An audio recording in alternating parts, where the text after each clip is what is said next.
Ish kryeministri i Kosovës Ramush Haradinaj dhe dy të akuzuarit e tjerë Idris Balaj dhe Laj Ibrahimaj pritet të dalin nesër para gjykatës së Hagës. Rigjykimi i Haradinaj ndodh pas lirimit të tij nga 37 akuzat po nga kjo gjykatë në muajin prill të vitit 2008. Sipas AFP-s, të njëjtën prokuroria dhe mbrojtja do të paraqesin dëshmitë e tyre, ndërsa të premten do të nisë shqyrtimi kryesor. Me herët koordinimi i ekipit të mbrojtësve të Ramush Haradinaj, Michael O'Reilly, tha se lideri i AK-s do të shpallet i pafajshëm dhe rigjykimi do të përfundojë brenda 3 ose 4 muajsh. Dhe partia e Haradinajt beson në pafajësinë e liderit të saj.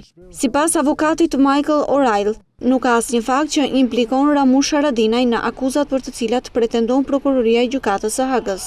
Nuk besoj se ka ndonjë fakt kundër tij, për shkak se të gjitha faktet në gjykimin e parë kanë treguar se nuk ka fakte kundër tij dhe se sjellja e tij gjatë gjithë kohës ka qenë shembullore, jashtëzakonisht e mirë. Nuk ka asnjë fakt të vetëm që ai është sjell keq lidhur me ndonjë nga incidentet që përmenden në akuza, tha O'Reilly për AFP-n.